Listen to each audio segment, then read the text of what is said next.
Oke, untuk hari ini kita akan menjelaskan terkait dengan individual career choice and stage development. Kalau untuk yang kemarin oleh Bu Cinta sudah dijelaskan adalah terkait dengan manajemen career untuk organisasinya ya. Sedangkan untuk hari ini kita akan fokusnya adalah pada individual career choice and stage development-nya. Jadi pada individualnya sendiri. Mohon maaf untuk suaranya. Minta tolong semuanya di-mute. Oke.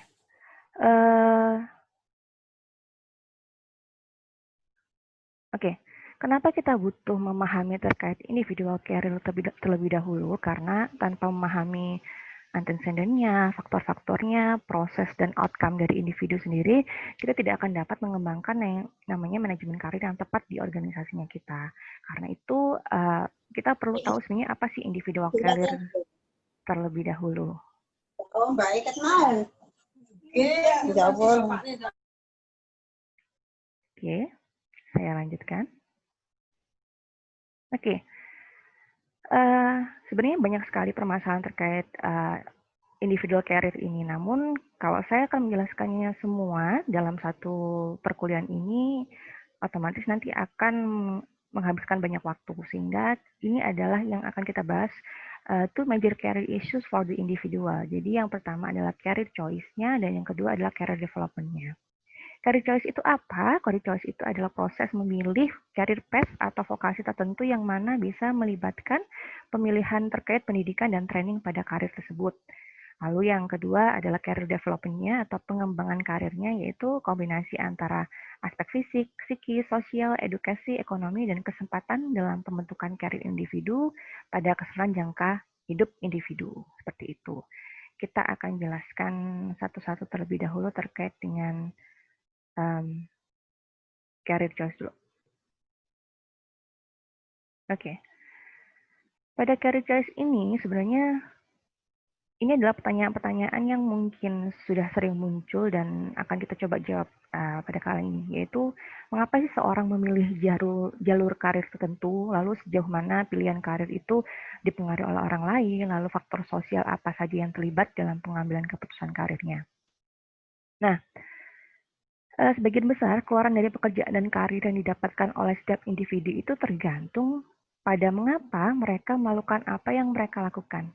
Apa ya, kalau bahasa Inggrisnya itu why they do what they do gitu loh.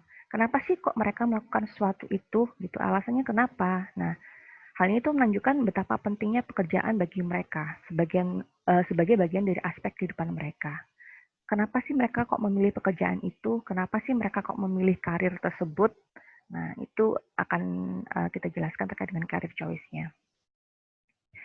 Lalu career choice itu juga bisa berubah karena banyak yang mengubah aspirasi karir itu. Bisa jadi lingkungan, juga pengakuan, lalu keterbatasan mereka juga, perubahan nilai, sikap, dan realitas kehidupan. Karena itu apabila ada beberapa orang yang lompat-lompat gitu ya, misalnya berpindah karirnya, itu bisa saja terjadi gitu. Karena tergantung dari career choice-nya mereka, itu adalah keputusan karirnya dari mereka. Selanjutnya, nah ini sebenarnya ada riset yang menjelaskan terkait dengan dilema atau permasalahan-permasalahan terkait dengan career choice. Jadi di sini mungkin teman-teman ada yang sudah bekerja atau ada yang belum bekerja di sini. Ini riset loteri dilema ini adalah keadaan di mana coba Anda bayangkan gitu ya, apa yang akan Anda lakukan gitu ketika tiba-tiba Anda itu dapat loteri atau dapat undian berhadiah gitu dengan jumlah yang luar biasa banyak, di mana apabila saat itu Anda bekerja kira-kira kurang lebih 1 sampai 2 tahun, itu sudah mapan pekerjaannya di sana, di situ Anda mendapatkan undian, kira-kira apa yang akan Anda lakukan gitu? Undiannya ini sangat besar sekali, di mana nggak perlu kerja pun nggak masalah gitu, Anda masih bisa hidup dengan nyaman gitu. Nah, riset ini dilakukan, disebarkan di berbagai negara. Kalau dari teman-teman sendiri, sebelum saya menjelaskan terkait dengan hasil risetnya, dijawab dalam hati aja gitu ya. Kira-kira nih, coba bayangkan sudah bekerja gitu, terus habis itu setahun 2 tahun, di mana dalam keadaannya juga sudah matang gitu, sudah mapan, sudah enak. Lalu setelah itu dapat undian berhadiah yang membuat Anda tidak harus bekerja atau mungkin tanpa bekerja pun itu sudah bisa hidup dengan nyaman. Ya, seperti itu. Jadi kayak OKB ya, orang kaya baru gitu istilahnya. Apa yang akan Anda lakukan? Gitu ya. Ada 3 pilihannya. Yang pertama itu adalah teman-teman keluar dari pekerjaannya teman-teman. Lalu yang kedua itu adalah teman-teman berpindah kerja gitu ya. Walaupun istilahnya tetap bekerja tapi tidak harus di pekerjaan yang saat itu teman-teman geluti. Lalu yang terakhir adalah teman-teman tetap stay pada tempat kerja yang saat ini teman-teman ada di sana. Kira-kira di antara 3 pilihan itu mana yang akan teman-teman ambil? Sudah ya? Sudah dapat jawaban semuanya? Oke. Kalau sudah, kita akan lihat hasil riset ini.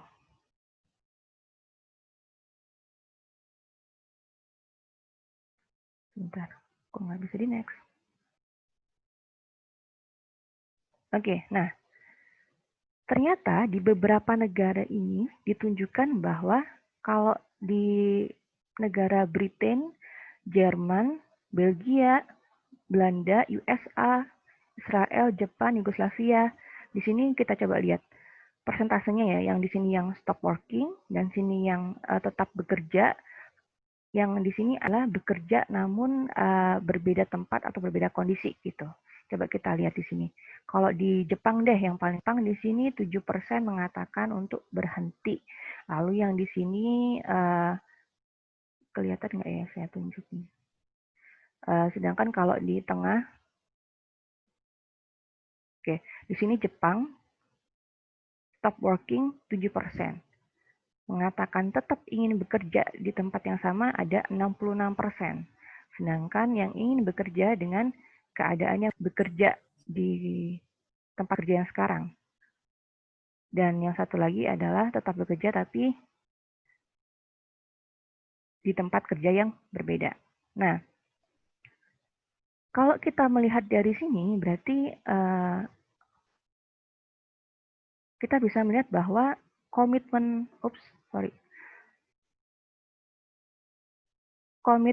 untuk bekerja ini ada yang coret-coret ya. Oke, sebentar. Ini harus saya stop share terlebih dahulu. Mohon teman-teman nggak ini ya, nggak coret-coret dan segala macamnya ya. Karena mengganggu dalam penjelasan. Ini saya nggak bisa kerja. Oke, ulangi lagi. Oke, saya ulangi lagi, mohon maaf. Tadi untuk yang Jepang trennya adalah yang pertama, lebih banyak yang menyatakan ingin tinggal di tempat kerja yang sekarang, tetap bekerja di tempat kerja yang sekarang. Sedangkan di Britain, di sini mengatakan bahwa mereka tetap mau bekerja gitu ya, tetap mau bekerja tapi di tempat kerja yang berbeda, entah mungkin yang lebih banyak gajinya atau dengan profesi yang berbeda pula. Sedangkan yang mau tetap bekerja di tempat kerja yang sekarang lebih sedikit gitu ya. Lalu kita coba lihat kenapa bisa ada perbedaan tren seperti itu gitu ya. Jadi individu tuh secara generalnya kalau kita lihat dari hasilnya ini semuanya tuh berkomitmen untuk bekerja meskipun belum tentu sesuai dengan pekerjaannya saat ini atau pilihan karir awal mereka gitu. Nah, apa yang mempengaruhi hal tersebut atau perubahan tersebut ternyata ada yang namanya makna kerja, yaitu kalau yang di Jepang ini mereka memaknai pekerjaan itu adalah sebagai duty, sebagai kewajiban. Jadi istilahnya mereka itu tidak akan mudah untuk berpindah ke perusahaan yang lain atau ke tempat yang lain karena itu merasakan bahwa itu adalah kewajiban mereka gitu. Beda dengan negara-negara barat yang mungkin value-nya itu berbeda dengan yang ada di negara Jepang. Nah, status, baik itu status terkait dengan prestis atau harga diri dari pekerjaan tersebut, lalu jenis pekerjaannya saat ini, karakteristik individu, latar belakang, kebangsaan dan budaya juga mempengaruhi komitmen karir mereka. Seperti itu. Lalu next.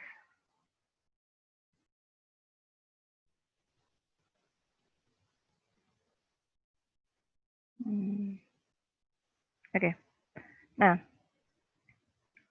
untuk mengetahui lebih lanjut terkait kenapa sih kok ada perbedaan-perbedaan terkait dengan pilihan karir yang dilakukan oleh individu-individu tersebut, terutama pada riset tadi, itu adalah salah satu buktinya kenapa ada perbedaan pemilihan karir gitu ya. Di sini kita harus memahami dulu teori-teorinya. Kalau di sini saya akan menjelaskan dua teori dari individual model career choice-nya. Ini nanti teman-teman bisa lebih lanjut atau bisa membaca lebih detail lagi semua teori-teori ini di buku yang sudah kami share, yang e-booknya itu dari Duane Brown. Duane Brown itu Career Choice and Development judulnya. Di situ nanti silakan bisa dibaca lebih lanjut. Saya akan hanya menjelaskan dua teori yang paling terkenal gitu ya, yang paling sering dipakai kalau untuk individual model career choice-nya. Kenapa sih kita butuh yang namanya memahami dulu terkait dengan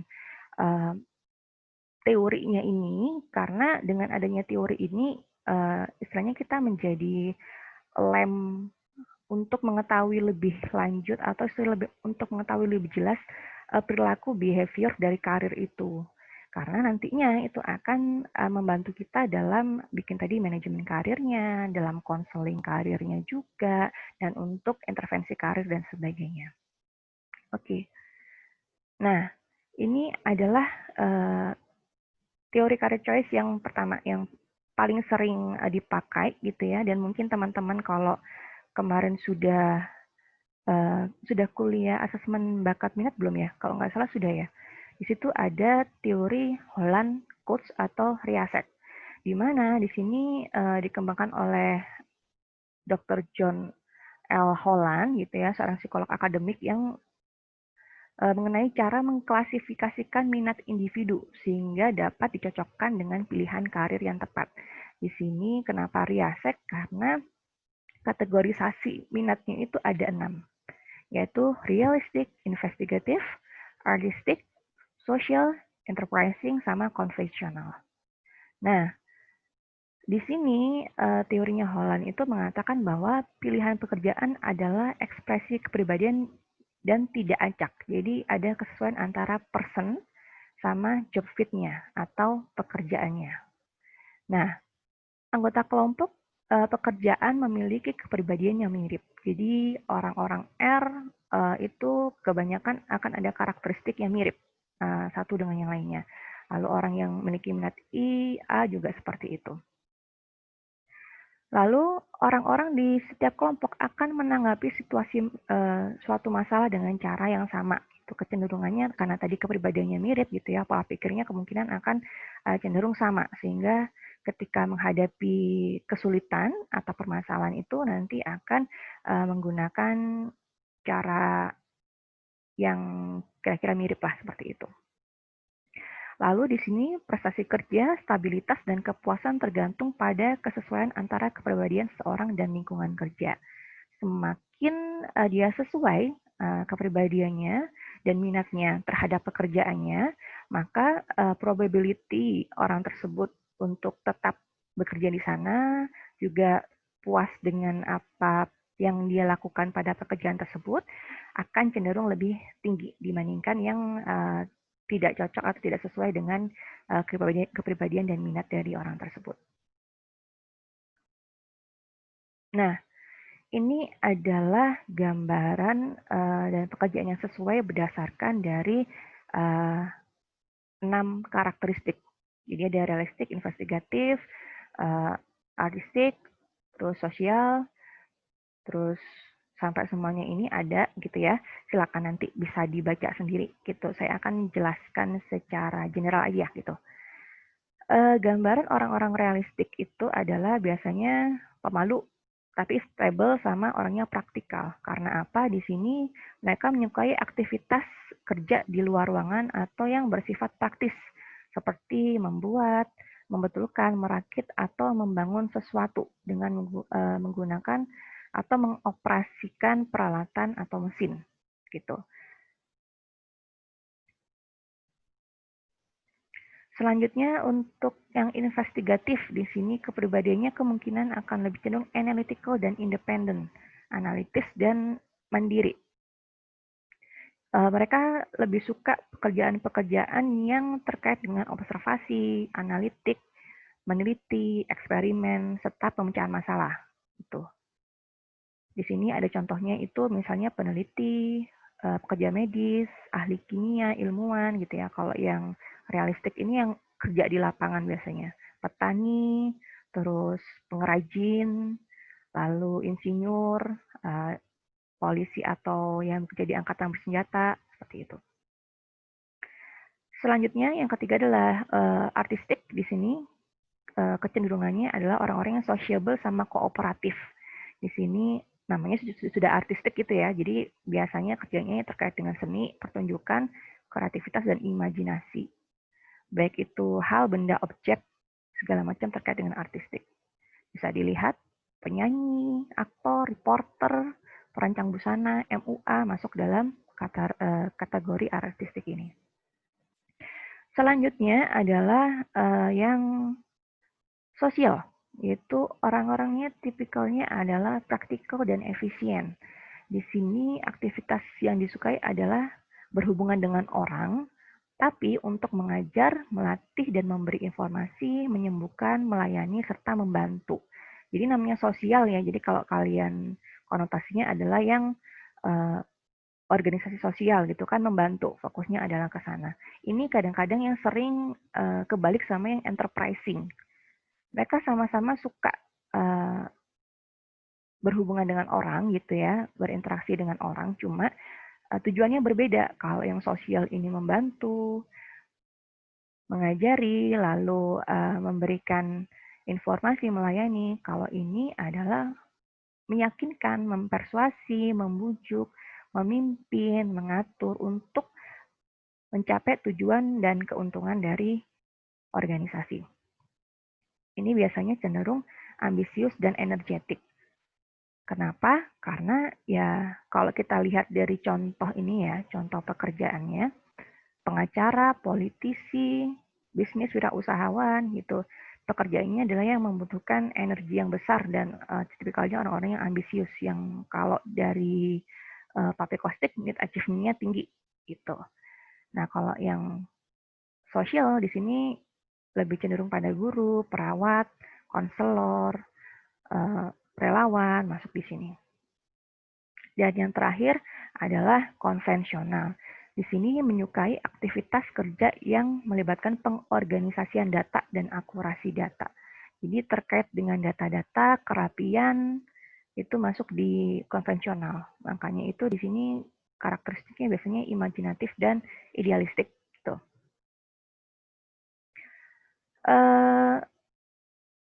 Dia sangat tertarik sekali dengan aturan dan prosedur standar yang jelas. Contohnya seperti sekretaris, akuntan, resepsionis, dan masih banyak lainnya. Semuanya terkait dengan data, kerapian, sistem itu masuk dalam konvensional. Oke, Holland React ini digunakan saat apa? Untuk masalah karir yang terbatas pada untuk mengidentifikasikan jurusan okupasi pekerjaan di masa-masa awal saja. Jadi untuk teman-teman yang mungkin masih untuk mahasiswa atau orang-orang yang masih bingung sebenarnya saya mau kemana, React ini akan sangat mudah diberikan gitu ya, karena nggak bikin overwhelm atau nggak bikin orang kebingungan. Karena jelas sudah dikarakteristikan menjadi 6, disederhanakan. Jadi mereka bisa melihat gitu kira-kira yang mana yang sesuai dengan saya gitu. Dan ini lebih cocok digunakan pada individu yang tidak memiliki kendala untuk melakukan eksplorasi dan mengambil keputusan. Jadi sudah nggak takut bereksplorasi dan tidak takut mengambil keputusan sendiri gitu. Lalu digunakan untuk membantu individu pada titik pemilihan tertentu. Jadi saat pemilihan jurusan atau pekerjaan baru ini juga bisa digunakan. Oke, next kita menuju pada penjelasan kedua, yaitu social learning. Ini adalah teori pemilihan karir berdasarkan social learning. Social learning ini sebenarnya adalah teori awalnya dari Bandura gitu, tapi kemudian dikembangkan oleh Krumboltz. Di sini yang menjelaskan bahwa proses pemilihan karir utamanya dari kepribadian dan perilaku seorang. yang mana timbulnya itu berdasarkan pengalaman belajar yang unik dari setiap orang masing-masing, seperti itu. Dan itu terjadi pada sepanjang masa hidupnya. Nah, faktor-faktor yang mempengaruhi proses pemilihan karir itu ada 4 di sini. Yang pertama adalah faktor genetik dan kemampuan khusus atau lebih cenderung pada ability ya, atau bakat seperti itu. Jadi faktor genetik ini bukan berarti hanya terkait dengan genetik DNA keluarga langsung gitu ya, tapi lebih ke arah pada orang-orang yang ada di sekitarnya. Jadi misalnya apabila ada keluarga mereka yang guru gitu, kemungkinan besar dari sana anak tersebut akan memilih untuk menjadi guru gitu pemilihan karirnya. Terutama apabila dia memang menunjukkan ability atau bakat yang terkait dengan guru, misalnya menjelaskan, terus habis itu terkait dengan pengolahan data dan segala macamnya, maka dia kemungkinan besar dia akan memilih karir sesuai dengan apa yang ada di sekitarnya juga. Lalu yang kedua adalah keadaan dan peristiwa di lingkungan. Nah, yang membedakan antara ini dengan yang atas adalah keadaan dan peristiwa di lingkungan ini adalah terkait dengan misalnya ekonomi, lalu bencana, pandemi seperti ini, itu akan mempengaruhi bagaimana orang memilih career choice-nya gitu.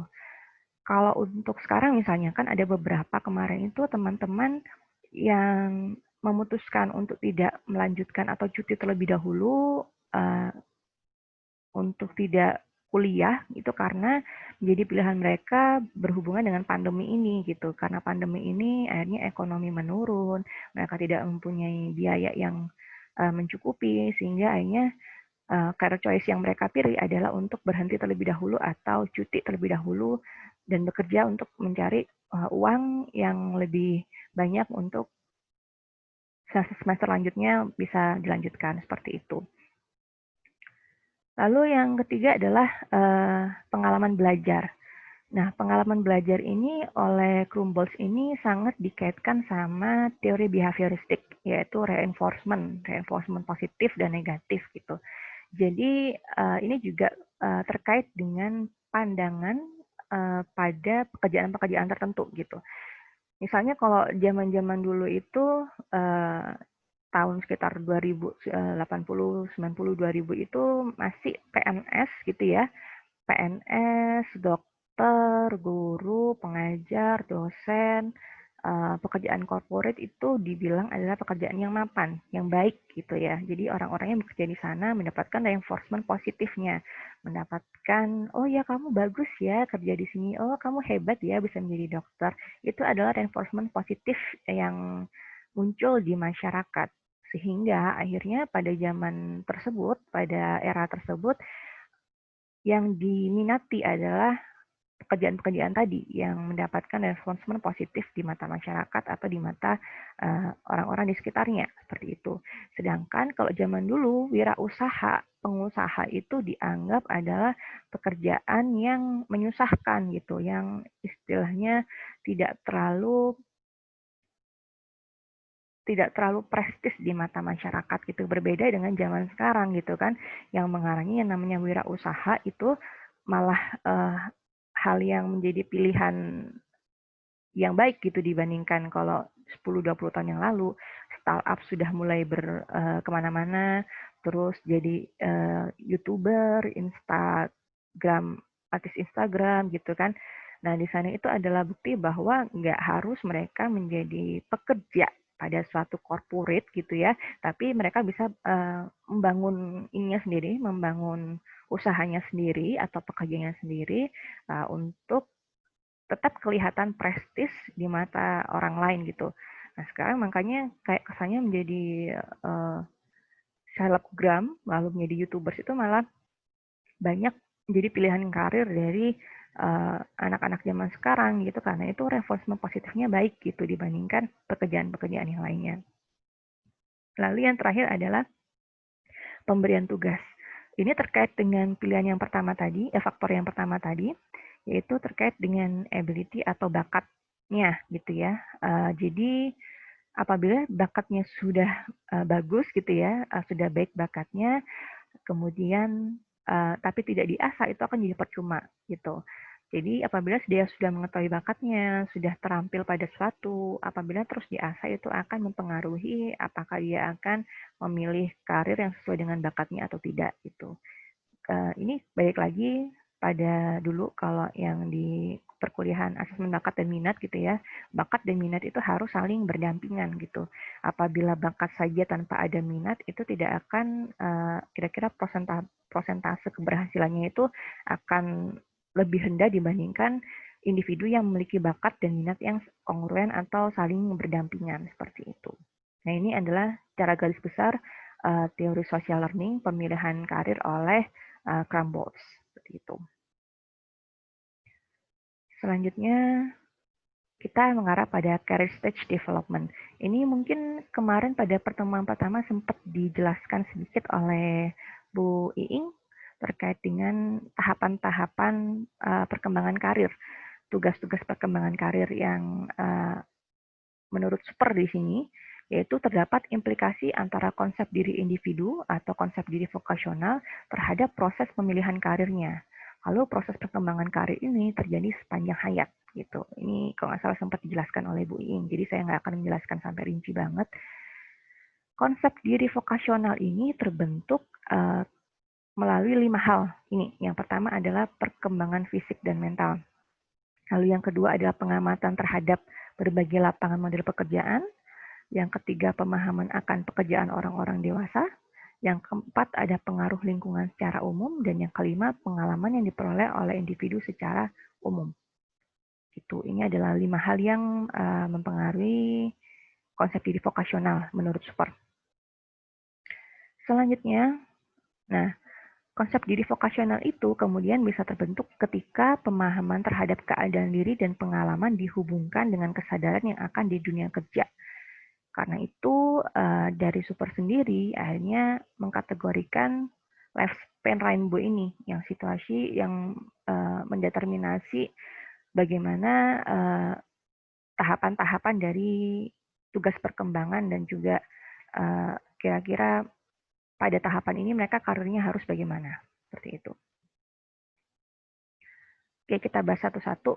Nah, tahapan perkembangan super ini pada umur 0-14 tahun. Ini adalah proses tumbuh kembang individu, munculnya pengetahuan akan keterampilan diri, sikap, minat, dan lahirnya konsep diri vokasional individu belum memiliki kemampuan untuk memilih karir.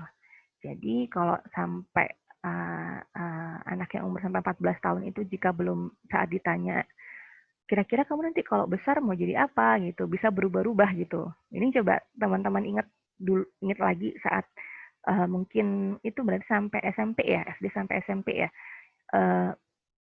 Mesti ada perubahan-perubahan banyak di sana gitu ya. Mungkin waktu masih kecil gitu, iya pengen jadi dokter, oh pengen jadi apa misalnya, pengen jadi selebgram atau pengen jadi atlet gitu. Tapi dalam beberapa tahun kemudian tiba-tiba langsung ganti, oh pengen jadi pramugari, jadi apa dan segala macamnya. Nah, itu terjadi dan tidak akan ada masalah karena ada lahirnya masih baru gitu ya keterampilan diri sikap minatnya. Jadi masih baru lahir konsep diri vokasionalnya.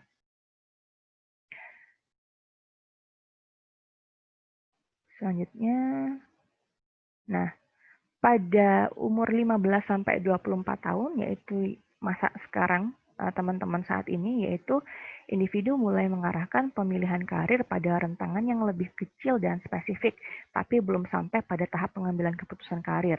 Contohnya pemilihan jurusan di universitas. Nah itu biasanya teman-teman masih galau waktu kemarin itu, saya jurusan apa ya? Sampai sekarang pun mungkin masih galau memikirkan kira-kira nanti bidang psikologi apa yang akan saya ambil gitu ya, mungkin apakah perkembangan, apakah pendidikan, apakah PIO, ataukah mungkin apalagi klinis itu. Nah ini masih dalam tahapan eksploratory, masih meraba-raba, kira-kira teman-teman ini pengennya ngapain gitu. Ini adalah masa-masa yang teman-teman alami sekarang gitu ya. Berarti jadi kalau masih ada kebimbangan di sana tidak ada masalah, tapi sudah mulai spesifik, sudah mulai tahu kira-kira apa yang ingin dilakukan. Nah, mengarah pada tahapan yang ketiga itu establishment 25-44 tahun.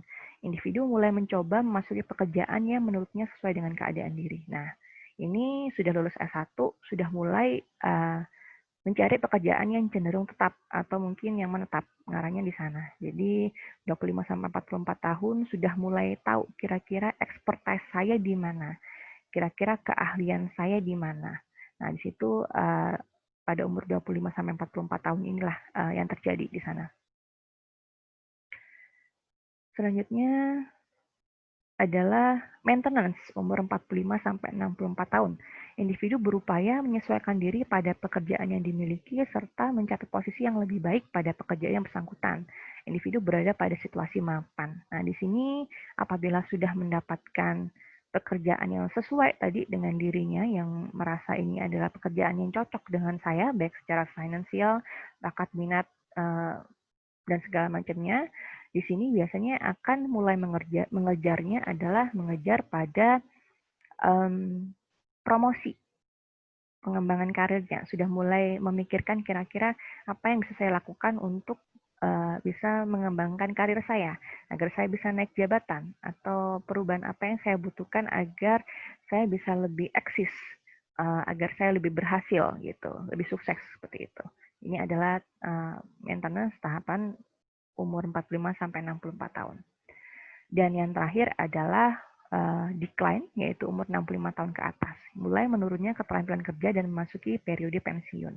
Ini sudah jelas ya, nggak usah kita bicarakan lebih rinci. Intinya kalau sudah 65 tahun ke atas, motivasi kerjanya sudah mulai menurun, dan keterampilan kerjanya juga sudah mulai menurun, dan ini sudah mengarah pada periode pensiunnya. Nah, pada tugas perkembangan karir super ini, pada umur 14-18 tahun ini adalah kristalisasi. Individu menyusun atau setidaknya memiliki pandangan umum berkaitan dengan proses pemilihan karir gitu.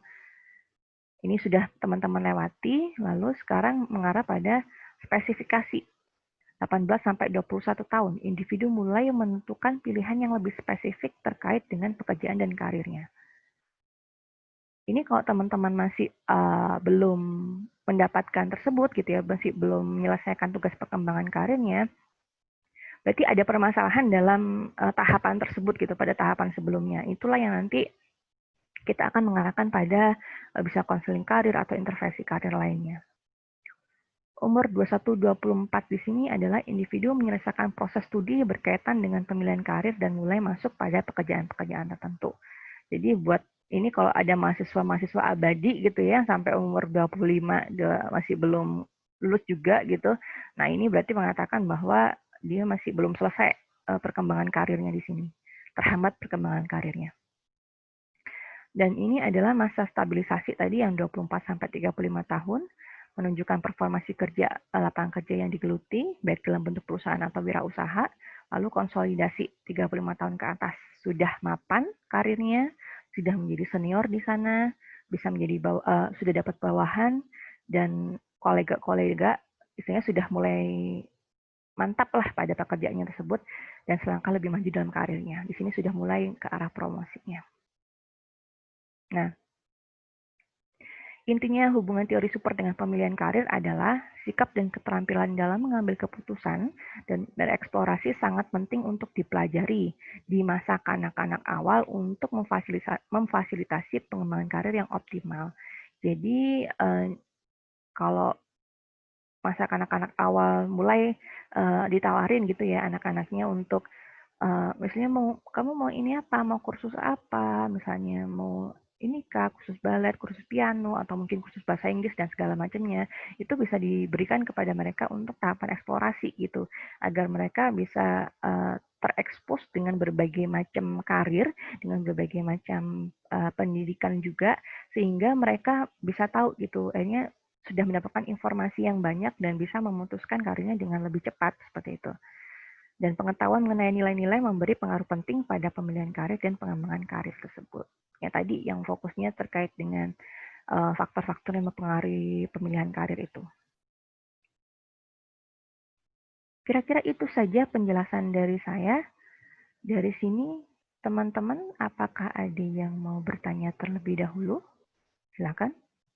Jadi tadi soalnya saya selama presentasi chat yang masuk di saya itu hanyalah mohon maaf Bu izin off kamera, mohon maaf Bu izin off kamera gitu. Apakah ada yang ingin bertanya terlebih dahulu?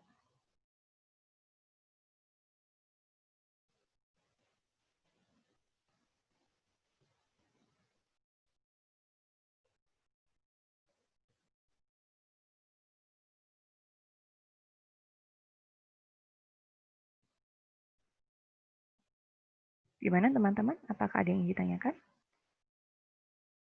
Tadi selama saya menjelaskan, apakah suaranya jelas atau patah-patah mungkin proses penjelasannya? Jelas. Jelas, Jelas. oke. Silakan Jelas, kalau Bu. ada yang mau bertanya. Itu ada pertanyaan yang masuk tuh, Bu Devina. Oke, sebentar saya lihat, saya tanya, saya lihat dulu Bu. Oh, ya ini. Sebentar.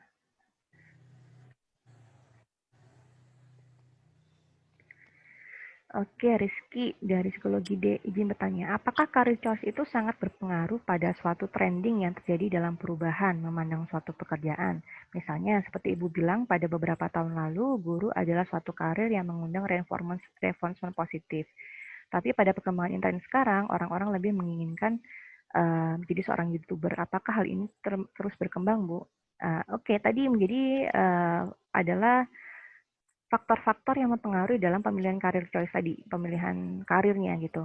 Kan sekarang pakai logika aja ini ya teman-teman ya. Misalnya kalau sekarang ini pekerja, kalau teman-teman melihat sifatnya manusia itu kan sebenarnya konformitas gitu ya.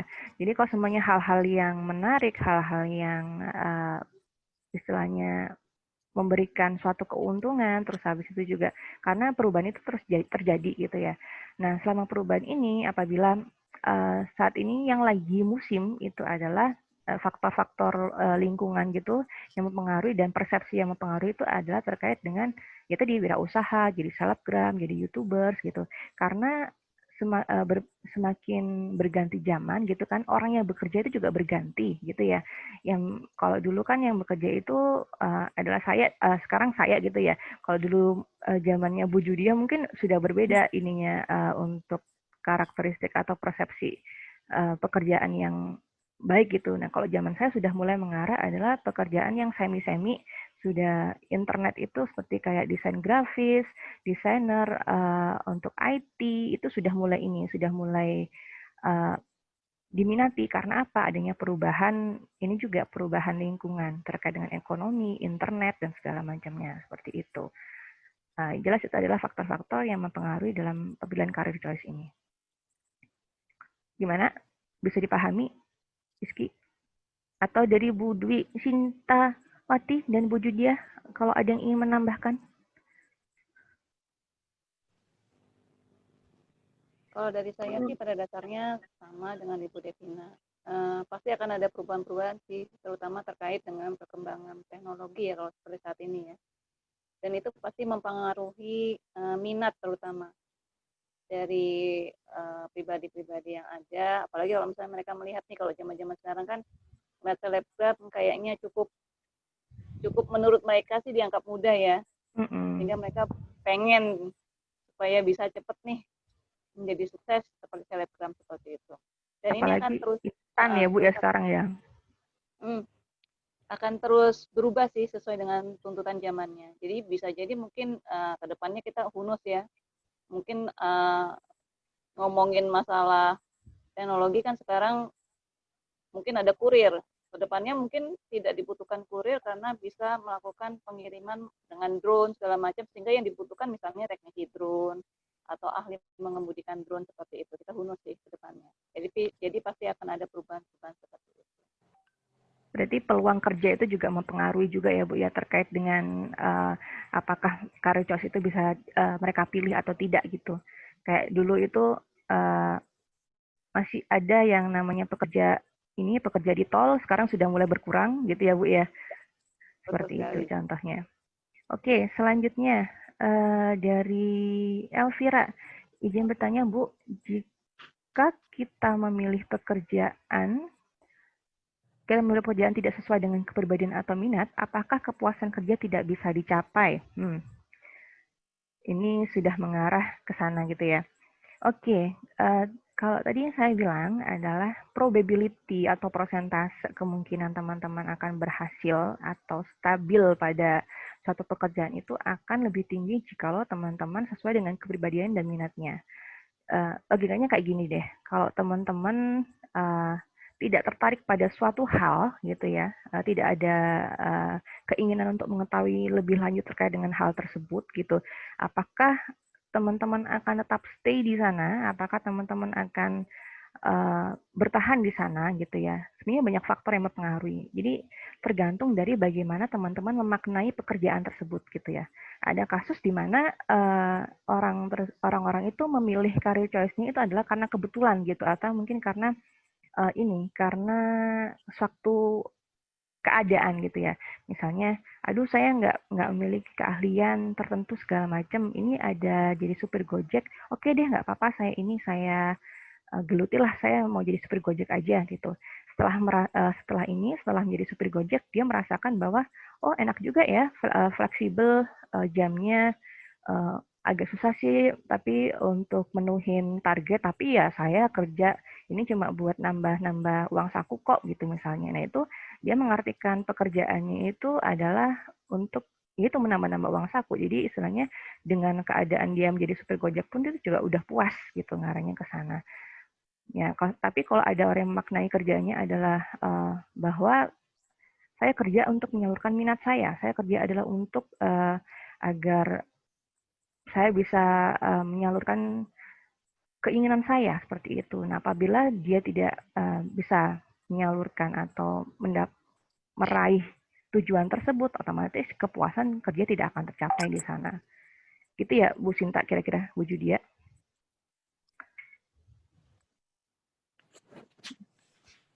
Setuju. Seperti itu kira-kira.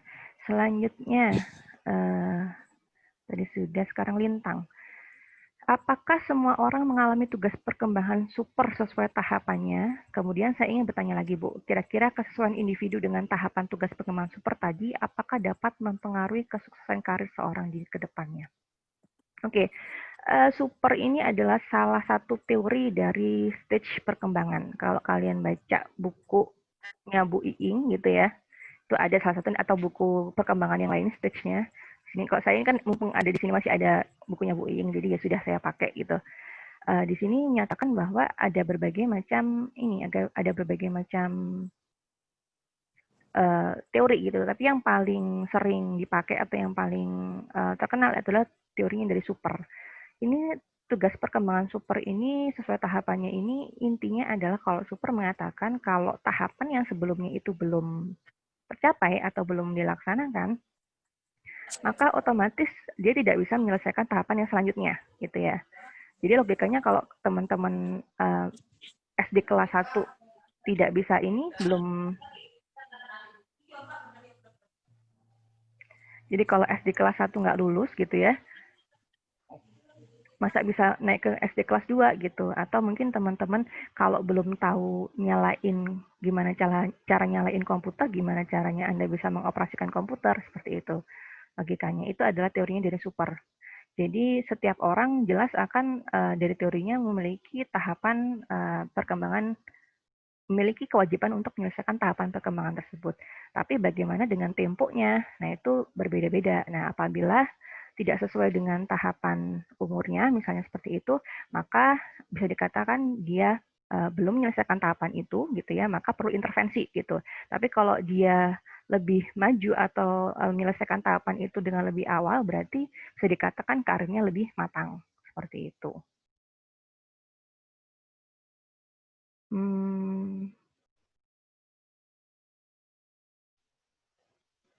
Mana lagi ini? Begitu Lintang kira-kira. Kalau mempengaruhi kesuksesan karir seorang ke depannya, intinya kalau dari tadi super kan mengatakan pada umur segitu harapannya adalah sudah pada tahapan tersebut gitu ya. Pada umur misalnya sudah umur 30-an tuh harapannya adalah sudah matang, sudah expertise dalam bidangnya gitu. Walaupun mungkin berbeda tempat kerja gitu ya, atau pokoknya dia sudah matang lah, sudah mapan gitu. Nah, kalau kira-kira umur 40-an masih kerjanya serabutan, apakah kita bisa mengatakan itu sukses dalam karir gitu atau bagaimana? Nah, bisa dipikirkanlah seperti itu. Gimana Bu Sinta, mau menambahkan? Setuju sih kalau soal itu. Kalau masalah kesuksesan ini sangat-sangat subjektif juga sih ya. Mm-mm. Tapi pada intinya memang dibutuhkan sikap-sikap yang memang menjadi penunjang suatu kesuksesan, misalnya motivasi, kemudian kemauan belajar seperti itu. Jadi tidak literally mereka melakukan tahapan-tahapan seperti itu aja. Mm-mm. Jadi harus bisa lebih dari itu. Mm-mm. Bu Jadi, Devina, aku bacakan di pertanyaannya ya. Kasihan oke. dirimu. Oh enggak Ibu. Jadi tadi itu dari Lintang ya, Ya. kemudian dari Lucy, kelas D. Bu izin bertanya, dalam teori Holland kan menjelaskan bahwa ada pengklasifikasian minat yang 6 tadi. Apakah mungkin ketika usia sudah 21 tahun ke atas dan belum mempunyai pandangan karir dan sudah lulus kuliah, jika masuk pekerjaan karena disuruh atau hal lain, terus karir tersebut baru dikembangkan saat di pekerjaan tersebut, Bu? Seperti contohnya awalnya dia malu, tapi diharuskan bisa mempersuasi orang. Seperti itu. Gimana Bu? Saya agak bingung dengan pertanyaannya sebenarnya ini Bu. Ini kalimatnya soalnya tidak ada titik koma sebenarnya. Jadi Jadi ini kaitan antara teori Holland, lalu umur 21 tahun ke atas, punya pandangan lulus kuliah, terus ini kayak pertanyaan yang berbeda-beda ini. Kalau jadi Bu mungkin Sinta, intinya gini kayaknya ya. Jadi dia sudah lulus kuliah nih dan belum punya pandangan karir apa-apa. Jadi masuk ke suatu pekerjaan tuh mungkin karena disuruh ataupun istilahnya bukan dari dirinya sendiri kayaknya ya. Nah, sehingga hal-hal tersebut tuh baru dikembangkan saat dia bekerja di sana, Bu. Jadi misalnya awalnya dia pemalu nih, tapi pekerjaannya itu menuntut dia harus bisa mempersuasi orang. Seperti itu ya. Mungkin dihubungkan dengan polannya apa ya? Iya, itu maksudnya. Itu Mari mungkin. kita tanyakan. Bagaimana Lucy? Mbak Lucy. Pertanyaannya bagaimana ini? Bingung. Ini seperti kayak menceritakan suatu kronologis peristiwa, tapi nggak tahu pertanyaannya. Oke, mungkin pertanyaan selanjutnya dulu kali ya Bu ya. Lucy. Sambil menunggu Lucy untuk menjawab kali. Oke, kita lanjut lagi. Dari Afifa, kelas G. Bu izin bertanya, tadi Ibu menjelaskan tentang teori pemilihan karir yang menurut kepribadian. Lalu apa bisa Bu, seseorang memiliki kecenderungan dua kepribadian? Contohnya, dia suka di sosial, tapi juga suka di enterprising, apa bisa Bu? Oke. Ini berarti teori Holland gitu ya. Di teori Holland itu karakteristiknya adalah yang biasanya keluar itu bisa jadi 2 huruf atau 3 huruf gitu. Jadi kayak bisa jadi R, I, atau A. Jadi baca Holland ini ada beberapa versi sih Bu. Kalau yang saya pahami ya Bu, ada yang cuma satu versi yang hanya satu yang paling dominan. Ada juga yang di garis miring gitu ya. Beberapa yang paling dominan itu 3 dominan teratas gitu. Ada yang kombinasinya seperti itu. Nggak masalah, itu apabila teman-teman ada kecenderungannya lebih dari satu, itu adalah hal yang sangat wajar gitu bagi Holland. Karena dari teori Holland sendiri, dari heksagonnya itu gitu ya, ada beberapa pekerjaan yang istilahnya saling bersilangan atau mirip gitu. Misalnya kayak antara apa ya, realistik sama investigatif gitu misalnya. Jadi semakin dia dekat antara satu sama lainnya itu biasanya pekerjaannya itu yang saling bersilangan gitu sih. Realistik sama investigatif contohnya apa? Kayak ini deh, realistik orangnya suka di lapangan, sukanya berhubungan dengan mesin-mesin atau dengan tools. Lalu dia ke investigatif gitu yang cenderung suka meneliti segala macam. Bisa jadi yang bekerja untuk ini prasejarah, arkeolog. Nah, itu kan gabungan antara dua hal tersebut, realistik sama investigatif juga gitu. Atau investigatif dengan sosial gitu. Dia bisa berarti lebih cenderung suka hal-hal meneliti dalam untuk membantu orang dengan tema-tema yang fokusnya pada hal-hal sosial. Nah, itu nggak masalah. Uh, adalah hal yang wajar kalau apabila ada dua kecenderungan di sana. Seperti itu. Oke. Berarti memang memungkinkan ada kecenderungan dua kepribadian yang dominan di satu pribadi, Bu ya. Iya, benar sekali. Oke. Itu tadi Mbak Lucy belum muncul ya? Belum muncul, Bu. Mungkin mau Oke. curhat aja sepertinya. Dari kelas F, Aulia Rahma, Bu izin bertanya, tadi disebutkan bahwa eksplorasi di masa anak-anak adalah hal yang penting untuk dilakukan untuk mendukung kesuksesan karir di masa mendatang. Menurut Ibu, adakah alternatif eksplorasi yang bisa dilakukan selain mengikuti kursus atau les yang tadi dicontohkan? Mengingat di masyarakat tidak semua keluarga bisa memberikan privilege seperti mengikuti kursus atau les. Pertanyaan yang bagus sekali ini. Jadi kalau waktu semester kemarin, itu ya, waktu semester kemarin itu teman-teman yang PDK yang di pengembangan diri dan karir di situ diminta untuk mensosialisasikan kepada beberapa lapisan pendidikan dari SD, SMP, SMA dan kuliah gitu. Nah, itu adalah salah satu cara untuk eksplorasi terkait dengan karir gitu. Bisa kalau mereka kemarin ini yang contohnya di SD ya, mereka memberikan sosialisasi terkait berbagai macam jenis profesi yang ada di Indonesia gitu. Mereka ngasihkan video-video, mereka ngasihkan cerita-cerita terkait dengan profesi tersebut, dijelaskanlah ini kerjanya ngapain. Nah, yang amazing-nya ternyata ada beberapa anak-anak yang SD itu yang sudah tahu terkait dengan tokoh tersebut dan juga pekerjaannya. Jadi ada yang tahu itu dia adalah programmer, terus ada yang tahu dia adalah seorang atlet, terus ada yang tahu dia itu adalah pemain e-sport kayak gitu. Nah, itu dapatnya dari mana gitu? Setelah ditanyakan, ternyata mereka terpapar dari keluarganya gitu. Ada yang memberikan video terkait dengan itu, terus ada juga di berita-berita yang terkait dengan hal tersebut gitu. Jadi keluarga itu menjadi peran aktif sekali sih dalam eksplorasi terkait dengan karir anak-anak gitu. Jadi makanya dari awal itu bisa kalau dikenalkan bisa dari buku cerita ataupun hanya dengan memberikan gambar saja dengan kita deskripsikan gitu bahwa pekerjaan itu nggak hanya jadi guru, nggak hanya jadi dokter gitu. Kenapa kita paham betul gitu ya kenapa jadi guru, jadi dokter itu karena itu yang ada di kehidupan sehari-hari dan memang sudah dijelaskan oleh orang tua kita gitu. Tapi kalau selebgram, jadi YouTubers itu mungkin bukan suatu hal yang lumrah dijelaskan oleh orang tua gitu. Tapi itu nggak menutup kemungkinan jika teman-teman kalau nanti berkeluarga nanti gitu ya sudah mengenalkan dari anak-anak ini loh ada beberapa dengan sambil istilahnya pendidikan keluarga gitu jadi sambil seling-seling gitu kalau menemukan di TV ditanya itu kerjanya apa gitu kira tanya-tanya itu kerjanya apaan sih gitu tahu nggak dek gitu nggak tahu nah itu kerjanya adalah nah diceritain mungkin dideskripsikan misalnya itu artis itu kerjaannya adalah gini gini gini gini nah itu adalah cara yang paling mudah sih untuk memberikan paparan atau eksplorasi terkait dengan macam-macam karir di masa yang anak-anak itu. Bu Sinta mungkin ada contoh konkretnya malah untuk anak-anaknya dalam pengenalan karir mungkin.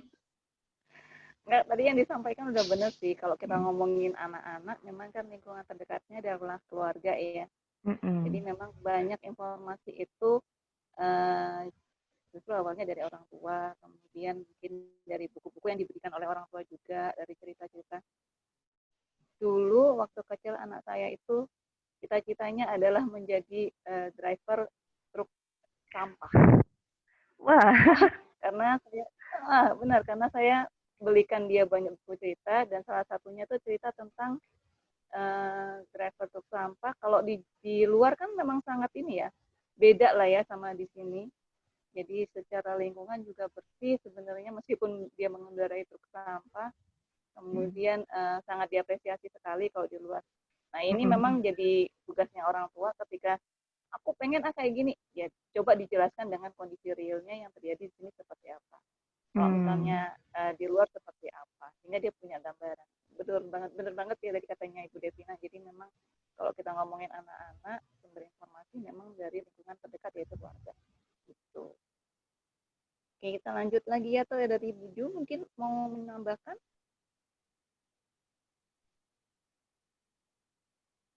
Lanjut saja. Sudah cukup, sudah banyak contoh-contoh konkret. Ini sudah ada dari Lucy, Bu, kayaknya. Maaf, Bu. Jadi yang saya maksud pekerjaan yang mengharuskan seseorang mengubah kepribadiannya karena tuntutan pekerjaan sekarang. Oh, oke. Dituntut untuk merubah kepribadiannya. Kepribadian itu bisa berubah, gitu ya ceritanya. Jadi seperti itu, oke. Mungkin lebih kepada adaptasi mungkin ya, lebih tepatnya ya. Kalau kepribadian itu kecenderungannya sih lebih menetap, tapi adaptasi dalam pekerjaannya mungkin yang akhirnya dilakukan seperti itu. Jadi kan kalau manusia itu kalau secara biologis itu ada namanya tahapan homeostatis yang dimana dia bisa bertahan hidup apabila bisa menyeimbangkan antara dirinya dengan lingkungan di luar. Nah, di pekerja ini gitu ya, kalau bisa seseorang itu apabila yang tadi misalnya awal itu dia tidak bisa berbicara atau tidak bisa ini dengan orang, tidak bisa berkomunikasi dengan orang, takut gitu. Namun karena dipaksa oleh pekerjaannya gitu, akhirnya dia mulai beradaptasi lah di sana gitu. Akhirnya mulai terbentuk skills-nya untuk keterampilan berbicara dengan orang. Jadi lebih ke arah dia itu meningkatkan kemampuan dan kompetensinya gitu. Untuk kepribadiannya ya mungkin saat kembali lagi di rumah dia ya udah gitu, balik lagi orangnya pendiam segala macam. Tapi di tempat kerja karena dituntut oleh pekerjaannya gitu, akhirnya dia bisa skills berkomunikasinya itu yang meningkat begitu. Bagaimana kalau Bu Sinta? Ya ini saya kasih contoh aja sih. Jadi dulu waktu saya masih jadi HR di salah satu perusahaan distributor, saya rekrut seorang fresh grade S1 akuntansi ya untuk menjadi staff accounting. Ya. Jadi kalau dari ngomongin personality, orangnya introvert, pendiam gitu. Bahkan ada kecenderungan panikan gitu ya. Jadi kalau ngomongin emotional stability mungkin masih perlu diarahkan. Nah, tapi kenapa saya rekrut? Karena kalau ngomongin tuntutan staff accounting ini cocok banget. Orangnya detail, cermat gitu ya. Jadi kalau ngomongin rutin-rutin, angka-angka dia jago banget. Gitu ya. Nah, di hari-hari pertama tuh isinya dia tangisan kino. dalam artian dia ngerasa kayak apa ya karena dia introvert ya, sehingga kalau ketika ngomongin di suatu lingkungan pekerjaan, kalau kita ngomongin pekerjaan kita emang nggak bisa mengharapkan kita akan diarahkan, jadi kita yang dituntut untuk bisa mandiri kan sebenarnya seperti itu. Nah, dia dituntut untuk seperti itu untuk bisa cepat istilahnya berkoordinasi dengan banyak divisi terkait masalah akuntansi seperti itu kan. Jadi hari-hari pertama isinya ngadu ke saya, istilahnya nangis lah, kayaknya aku nggak kuat Bu, aku nggak kuat seperti itu. Terus saya bilang ya ini proses belajar dan yang ngalami seperti ini bukan cuma kamu doang gitu. Ya, intinya dikuatkan. Nah sekarang dia sudah jadi salah satu istilahnya kepala finance accounting untuk salah satu cabang di perusahaan distributor itu. Sudah jauh lebih luas, sudah jauh lebih tapak ya, pede gitu ya. Tapi introvertnya masih ada. Jadi memang itu tadi yang katanya Bu Devina, dia adjust, dia adaptasi dengan tuntutan pekerjaannya. Dan karena dia pribadinya mau belajar, meskipun di awal-awal tetap harus dimotivasi ya, akhirnya dia bisa. Jadi itu memungkinkan sekali sih. Kadang-kadang memang kita kayak berkembang lah, bertumbuh dan berkembang gitu, supaya kita bisa cocok di suatu lingkungan itu kan sangat memungkinkan. Oke. Ada lagi mungkin begitu ya Mbak Lucy. Ada lagi yang mau ditanyakan teman-teman semua? Ini saya sudah kasih link absennya ya, kalau teman-teman mau absen silakan ke link tersebut. Berarti intinya tadi adaptasi ya Bu ya, sebenarnya adaptasi dalam kerja itu yang penting sekali, dan itu yang terkadang sampai saat ini itu yang kalau saya melihat sendiri anak-anak zaman sekarang itu kadang-kadang untuk usaha mau belajar dan adaptasinya ini yang agak sedikit kesulitan ya Bu ya. Iya, betul sih memang. Karena memang itu tadi, secara lingkungan saya lihat juga kita jadi terbiasa dengan proses-proses instan ya. Jadi Benar kayak sekali. ya, YouTuber, selebgram itu pun kalau menurut saya proses instan. Bukan berarti tidak dibutuhkan kerja keras ya, di sana tetap dibutuhkan kerja keras. Tapi di sana tetap mereka harus mengasah skill kan. Yang namanya selebgram, YouTuber, itu kan otomatis mereka harus mengasah sejauh mana bisa bikin konten yang menarik. Menurut saya kayak pemilihan-pemilihan apa namanya di bidang yang sekarang tuh loh Bu Desi, itu kan seolah-olah instan banget ya prosesnya. Makanya sih semoga tetap ada upaya. Suaranya kecil ya? Oke. Upaya. sorry.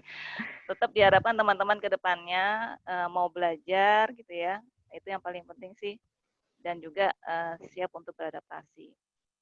Yang zaman-zaman sekarang nih agility, kalau mereka orang-orang PIO di organisasi bilangnya agility. Agile itu dalam artian bisa fleksibel menyesuaikan dengan tuntutan seperti itu. Itu sudah dapat tips baru dari Bu Sinta ya teman-teman ya. Jadi kalau sekarang itu adaptability-nya teman-teman, agility-nya teman-teman, jadi orang tuh harus fleksibel. Kalau semuanya pekerjaan saat ini tidak cocok atau jurusannya nggak cocok dengan teman-teman gitu, carilah bagian mana sih yang bisa teman-teman kembangkan. Cobalah harus terus belajar, mindset bahwa ingin terus belajar itu yang harus teman-teman miliki, seperti itu agar nanti teman-teman bisa beradaptasi gitu. Intinya kan kalau teman-teman mau belajar gitu ya, tertarik untuk tetap belajar gitu, saya yakin sih nanti akhirnya teman-teman akan menguasai skills dan keterampilan yang dibutuhkan sehingga lama-lama nanti bisa menikmati pekerjaan yang sekarang atau tugas yang sekarang dilakukan gitu. Jadi ini juga bisa kejadian kalau teman-teman nggak suka sama dosennya gitu ya Bu ya, aduh ini susah sekali segala macam, carilah itu yang namanya cintailah mata kuliahnya gitu, ngarahnya ke sana gitu. Ya nggak sih Bu, itu biasanya saya ini kan. Bisa begitu ya? Iya, kadang-kadang seperti itu. Soalnya itu adalah pengalaman dari dulu sampai sekarang. Ada catatan, Bu, saya ini agak bingung sama dosennya, Bu, gitu. Ya terjadi jadi saya juga gitu. Mungkin ada beberapa yang nggak suka dengan penjelasan saya. Tapi mesti saya arahkan mulai, kan intinya teman-teman adalah berjuang untuk bisa lulus dari mata kuliah itu gitu ya. Jadi kan harus mencintai yang namanya pelajarannya. Belajarlah mata kuliahnya itu gitu. Jadi karena sekarang juga adalah masa-masa blended learning ya, jadi teman-teman nggak hanya nerima aja dari kami selaku, kami ini adalah hanya istilahnya memberikan arahan kepada teman-teman, jadi memoderasi apa sih yang butuh teman-teman pelajari, tapi teman-teman yang harus belajar sendiri gitu. Kayak tadi kan saya bilang untuk teori ini teman-teman bisa baca sendiri di bukunya Gwen Brown, itu sudah ada di Google Drive yang saya share ke teman-teman itu. Materi-materinya di situ banyak sekali teori-teori untuk memahami lebih lanjut terkait bagaimana sih karir itu bisa dipilih, bagaimana sih tahapan-tahapan karir tersebut. Begitu. Gitu ya teman-teman ya. Kayaknya sudah itu saja Bu Sinta. Tampaknya juga sudah tidak ada yang bertanya lagi. Oke, terima kasih teman-teman untuk perkuliahan kita hari ini. Cukup 1 jam saja, lebih sedikit. Yeah. Kayak lagu. Terima kasih Bu Sinta sudah Tapi menemani sudah saya. mewakili semuanya kok. Iya ya Bu ya. Sudah ada contoh-contoh konkretnya, sudah ada teorinya, jadi sudah paduan keduanya. Iya, nanti Maaf untuk saya tidak bisa gabung. nggak apa-apa Ibu. Ya. Ini kan Ibu nanti. Tapi saya dengarkan. Minggu saya depan. Dengarkan dengan seksama, saya simak apa yang disampaikan oleh Ibu Devina, Ibu Sinta. Iya, terima kasih Bu. Kita sambung di materi berikutnya. Betul sekali. Ya, Ibu. Iya, nanti kalau sama Bu Judia adalah terkait ini personality ya Bu. Ya. kepribadian kaitannya sama karir. Nah, itu nanti yang teman-teman mungkin akan sangat tertarik sekali tadi yang kelanjutan bagaimana kepribadian itu bisa mempengaruhi karir. Oke, teman-teman, jangan lupa semuanya untuk mengisi link Google tadi untuk absennya. Terima kasih Bu Judia, terima kasih Bu Sinta sudah hadir hari ini. Bu Judia, Bu semuanya. Sinta. Nanti kalau saya pas presentasi tolong juga dikasih contoh-contoh konkretnya ya, barangkali saya terlalu teoretisi. Sama kayak Bu Siap, Devina. Ibu. Ya, dibantu. Bu Devina juga dibantu contoh-contoh tadi. Betul Siap, ya? Ibu. Oke, teman-teman, sekian untuk perkuliahan kita hari ini. Kita mungkin masih ada satu terakhir kuliah besar gitu. Setelah itu kita akan mengarah pada video pembelajaran dan juga tugas-tugas kelompok per kelasnya gitu ya. Untuk sesi perkuliahan hari ini, apakah nanti rekaman di-share di... Oke, nanti untuk perkuliahan hari ini sudah saya rekam, akan tetap saya share gitu ya. Nanti juga dosen-dosen lain juga akan men-share kepada teman-teman semuanya gitu ya. Jadi nanti